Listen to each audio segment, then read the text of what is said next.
Best example जिससे सब relate कर पाएंगे वो है ब्रेकअप.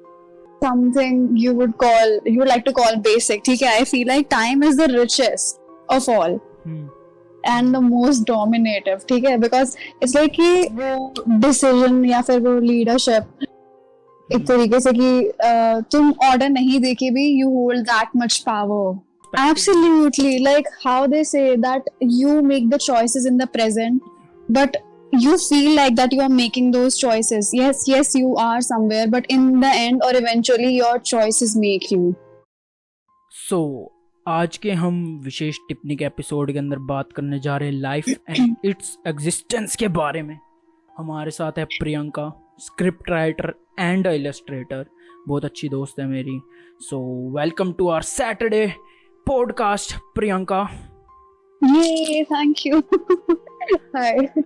सो सबसे पहले टाइम और एग्जिस्टेंस की बात करें इस पूरे टॉपिक के अंदर, क्योंकि टाइम जो है वो सबसे बेसिक चीज़ है, सबसे मतलब बर्थ है इस पूरे इलेबोरेशन का, इस पूरी कॉन्वर्सेशन का जो आज हम करने जा रहे हैं. सो मैं बिल्कुल थोड़ा सा फ्लिंग दे देता हूँ ऑडियंस को कि टाइम बेसिकली मेरे पर्सपेक्टिव के हिसाब से क्या है.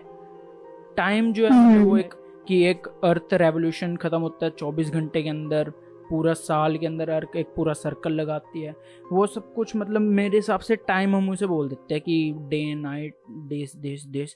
और मतलब टाइम इरिवर्सिबल चीज़ है, हम कभी पीछे नहीं जा पाते टाइम के अंदर, ना फ्यूचर के अंदर जा पाते हैं. ये मेरे हिसाब से टाइम है. और एग्जिस्टेंस क्या है मेरे हिसाब से कि जो भी चीज़ मटीरियलिस्टिक बोल लो या फिर जिसके अंदर लिविंग हो, कुछ भी हम छू सके, कुछ भी कर सके, वो चीज़ एग्जिस्ट करती है, जिसे हम देख पाएँ, सुन पाए, मतलब हमारी तीनों सेंसेस के हिसाब से वो चीज़ एग्जिस्ट करती है. ये मेरे हिसाब से टाइम एंड एग्जिस्टेंस है. तो तुम्हारा क्या इसके ऊपर पर्सपेक्टिव है, इसकी दूरदर्शिता कर दीजिए प्लीज. हाँ, तो मेरा पर्सपेक्टिव ये है, या POV you could say, कि इनिशियली जब तुमने बोला कि लाइक टाइम बहुत बेसिक चीज है, like it is not something you would like to call basic. ठीक है, I feel like time is the richest of all and the most dominative. ठीक है, because it's like कि वो decision या फिर वो leadership एक तरीके से कि तुम order नहीं देके भी you hold that much power over someone. हाँ. Okay. So हाँ, ये I feel like that is time. Yes.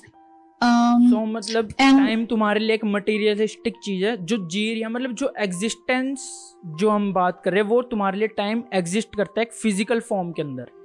Okay, मतलब तुम्हारी एक इमेजिनरी एंटिटी है time basic. Yes, you could say that. Yeah, you could say that.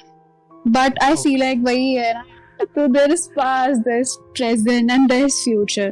I feel like कि time के साथ भी यही सीन है जो हमारे साथ सीन है, like existence, it is connected to existence because like you have to give time to time to create time, if you are getting me. ठीक है, थोड़ा ज़्यादा ही philosophical हो गया, but I think that makes sense. philosophical की बात नहीं है, अगर इसको मैं elaborate नहीं, मतलब सरल भाषा के अंदर अगर तुम टाइम को टाइम नहीं दोगे ना, तो आने वाला टाइम है या जो भी बीत गया है वो एग्जिस्ट ना कर पाता, या आने वाला टाइम में वो एग्जिस्ट नहीं कर पाएगा. And that is the same thing that goes with existence, you know. तो मतलब पहली चीज सिंपल भाषा के अंदर अगर मैं लोगों को समझाना चाहूँ कि आज के एक्शन कल के एक्शन को डिफाइन करते हैं तुम्हारे हिसाब से, तुम्हारा perspective. Absolutely, like how they say that you make the choices in the present, but you feel like that you are making those choices. Yes, you are somewhere, but in the end or eventually your choices make you know. Okay. आपने अभी अच्छी तरह elaborate करा कि आपके perspective के हिसाब से टाइम क्या चीज़ है. तो आपने अभी इम्प्लीमेंटेशन भी करा होगा उस चीज़ का कहीं. तो मेरा ये क्वेश्चन है कि आपका एक इम्प्लीमेंटेशन करने के बाद इस चीज़ का सबसे हैप्पीएस्ट मोमेंट और या फुलफिल्ड जो मोमेंट हम बोलते हैं कि लाइक यार बस यही चाहिए था, वो वाला मोमेंट कोई आपके इस रूल को फॉलो करने के बाद हुआ? Okay, so I remember in uni I used to go to theater plays, and to most of them primarily I went alone, and I used to think जब मेरा पहला play था लाइफ का, मेरा इतना मन था कि like I should go and talk to the actor, to the writer and to the director, because जब तुम movies देखने चाहते हो you don't have that chance, you know. Yes, absolutely.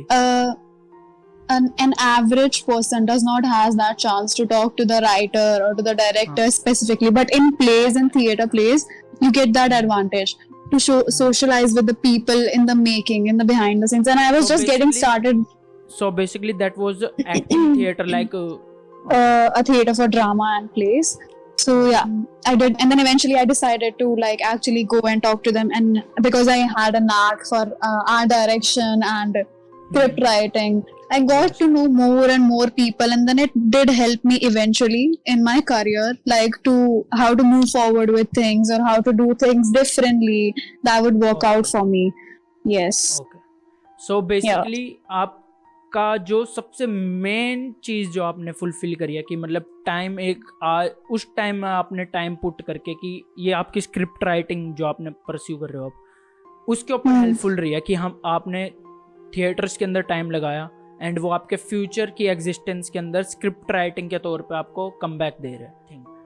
So basically मैं आपके लिए ये चीज़ पूछना चाहूँगा कि फिलॉसफी क्या रहेगी आपके लिए हैप्पीनेस की, अगर एक इलेबोरेशन देना चाहो कि मेरे लिए ये चीज़ हैप्पीनेस है. लाइक आपने एक चीज़ तो गिना दी कि ये हैप्पीनेस है, लेकिन हैप्पीनेस इसके अंदर क्यों है, वो चीज़ अगर आप ढंग से इलेबोरेट कर दे प्लीज. आई थिंक कि हैप्पीनेस की डेफिनेशन हर इंसान के लिए अलग होती है. It's different for every individual. Agreed, I think agreed. अभी right now I am, you know, like I'm 20 right now, so abhi it's different, but like I would say agar 15-year-old Priyanka hoti to she would have said pizza and ice cream. That is my happiness. Like Okay. they as in ki, like I've heard a lot of people say, I read this book, The Subtle Art of Not Giving a Fuck by Mark Manson, yes, which is a great book, yes. by the way. A Yes. great book. Mark Manson, if you're hearing me, you did a great job with the book. So people need problems in their lives to, you know, solve them eventually to and I feel like that is important to have eventually at the end of the day, to have that satisfaction before you go to bed. But I feel like problems ही काफी नहीं है to have in the life, you know. I feel like happiness is just not an emotion, it's beyond that. It's like a practice. Okay. Yeah, it's like a practice. So you need purpose, you need aim, you need motive, and then there is outcome which makes you eventually happy, because initially everything starts with fear, Okay. and then there is hope, and then there's hope which leads eventually So, to happiness. आपकी philosophy के हिसाब से end of the road है, जो एक and point बोलते हैं या फिर फाइनल डेस्टिनेशन जो बोलते हैं. No, I would say content. I would say it would be contentment, and it's beyond happiness. Happy is a word I've just not been like, I don't know. I would prefer the word contentment over happiness. Yeah, it's a good word, but like sometimes when you think about it, it just मेरे दिमाग में तो एक sad emoji आ जाता है, to be very honest. Okay. So ये आपकी philosophy है. मेरे लिए हाँ, even if अगर आज I'm sorry, I'm cutting you. Even if like अगर आज नहीं किया, अच्छा तो ठीक है यार, कल है. ओके. सो मैं ये कह रहा था एक्चुअली कि मेरे लिए जो फिलोसफी रही हैप्पीनेस के लिए, वो डे बाय डे डिपेंड करती है कि आपका टाइम, जिसके ऊपर अभी हम बात कर रहे थे, लाइफ एंड टाइम एग्जिस्टेंस, उसके ऊपर डिपेंड करती है कि लाइक आप अभी मैं हैप्पी हूँ, लेकिन अगर ये पॉडकास्ट अच्छी नहीं जाती, ये पॉडकास्ट अपलोड नहीं होती, मैं सैड हो जाऊंगा. दैट टर्न कि मतलब जो मेरी हैप्पीनेस है वो ही सैडनेस के अंदर तब्दील हो जाती है. So best example for happiness turning into sadness, मतलब लाइक मूड के ऊपर डिपेंड करे. बेस्ट एग्जाम्पल जिससे सब रिलेट कर पाएंगे वो है ब्रेकअप. बेस्ट एग्जाम्पल, बेस्ट फिल्मी एग्जाम्पल कह लीजिए, मतलब लाइक एवरीथिंग. क्योंकि अगर कोई लव स्टोरी वाली मूवी होगी वो सैडनेस से स्टार्ट होगी, कोई सैड मूवी होगी वो हैप्पीनेस से स्टार्ट होगी. Yeah, these are the classic cases. सो अभी हमने डिस्कस करा फिलोसफी ऑफ हैप्पीनेस, आपका उसके ऊपर पर्सपेक्टिव लिया कि आपकी तरफ से फिलोसफी ऑफ हैप्पीनेस क्या होती है. एंड अभी आप देखो तो सब कुछ टाइम से कनेक्टेड था. What we decide, what we talk about it, कि लाइक टाइम क्या चीज़ है एंड सब कुछ उससे कनेक्टेड है, लाइफ की एंड एग्जिस्टेंस. लेकिन अगर मैं पूछूं कि किसी की एग्जिस्टेंस एंड एवोल्यूशन कैसे होते हैं टाइम टू टाइम, प्लीज आपका इसके ऊपर पर्सपेक्टिव क्या रहेगा? Okay, so I reckon, I feel like someone or something or anything exists because some certain individual gave time to it, or inserted in time for it to create it. So it's like a pre, mid, and post phase. Like these are these make me think of like these are film slangs, like pre-production, mid-production, and then post-production. So pre-production is like before that thing is like an abstract idea. You start creating it. Okay. Mid is like it is in process, and then post is like it's completed now. Until it finds some thing better. Okay, something better, or a better resources, or a better means to evolve further. Okay. You're getting it what I'm trying to say? Yes, absolutely. So it's like एक boost point, अगर मैं सरल भाषा के अंदर बताऊं, कि मतलब like boost points जो बोल सकते हैं हम. Yeah, as I told earlier, like we are walking in circles, but I would say this circle would be comprised of stairs, a spiral stair, like pre, mid, post. And when you complete that whole process, like a pre-existence and existence, and then post-existence, like एक चीज बनी, पहले के एक abstract idea थी. Supposedly you're going to make a painting, so you wrote down an idea, ठीक है? Description, the color theory and everything. And then mid is like you're figuring out the colors you are using and the canvas you are using, ठीक है? And you start making it. It's in the process. It's somewhere between middle, right? And then post is like when it's all done. Until you start making your next painting, and then you figure out all the mistakes, you find a better resource or better means to make it better, for it to evolve further.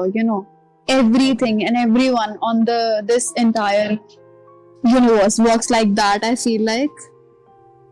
Okay. Yeah. So ये बहुत ज़्यादा अच्छा answer था वैसे, अगर देखा जाए existence and evolution को एक तरह से लाइट अप करने के लिए. And even though I don't know about you, but जो भी अभी तक हमने 3 टॉपिक डिस्कस करे, जो बातों से निकल के आए हैं, लाइक हैप्पीनेस और ये एग्जिस्टेंस एंड एवोल्यूशन समथिंग, ये सब कुछ हमारी लाइफ के टाइम और एग्जिस्टेंस जो मटेरियलिस्टिक है उन सबसे कनेक्टेड है. आई डोंट नो कि आप अग्री करते हैं या नहीं. Of course. अगर मैं इन सब चीज़ों को रैप अप करना चाहूँ और एंड इस पॉडकास्ट को रैप अप करना चाहूँ, सो आपके हिसाब से बैलेंस ऑफ लिविंग क्या रहेगा? मतलब like what is balance for you, कि मतलब अब मैं बैलेंस लाइफ जी रहा हूँ, लेकिन नॉट की टिपिकल वे की शेड्यूल होना चाहिए, वो टाइम मैनेजमेंट होनी चाहिए ऑब्वियसली, क्योंकि ये चीज़ जो है वो इंसान अपने आप अडेप्ट कर लेता है. कि अगर मैं आज लिख के सोऊंगा कि 8 बजे उठना है, मैं नहीं उठ पाऊंगा क्योंकि आई नीड अलार्म. ये बेसिक मतलब लाइक भेड़ चाल के पीछे चलने वाली नहीं, कि मेरे को लिखना है कि 8 बजे उठना है, उठने के लिए भी अलार्म चाहिए भाई. सो वो वाली चीज़ है कि ये चीज़ें अडेप्ट हो जाती है. So what do you think कि आपके लिए एक बेसिक लाइफ क्या है, बेसिक लिविंग क्या है? Balance of Okay, so balance of life, I feel like every day you wake up you have 2 choices, fear and hope. Yes. उसके बाद you choose voluntarily. If you chose fear, तुम्हारा पूरा दिन उसी हिसाब से जाएगा. And if you chose hope, ठीक है, उसी हिसाब से तुम्हारा पूरा दिन जाता है. You do everything willingly. मैं elaborate कर देता हूँ for you, जो मैंने अभी तक मतलब आपके इस fear and hope से समझा, कि like when I wake up, कि मैं सोचता हूँ यार आज let's take month end. सब कोई रिलेट कर पाएंगे कि लाइक यार सिर्फ 500 रुपए पड़े हैं, शाम को क्या खाऊंगा. और एक बंदा मंथ एंड के अंदर उठता है कि यार 500 रुपए पड़े हैं, at least I can eat today. Yeah, it's about the perspective. हाँ, it's about the perspective. It's also about the perspective. It's also about the how perspective. I wake up. Okay. So I feel like living. Yes. Time leads it all, because if you are eventually creating something, it is created because of time, in time, by time, and for time. Everything is time. Me is time, you is time. Yeah, that's what I said. It is created because of time, in time, by time, and for time. Yes. Okay, so thank you, Priyanka, for an intellectual podcast session with Vishesh Tipni. See you Thank in you, the yaar. next चलो, podcast. yeah, thank you, yaar. चलो, please, चल London चला दे.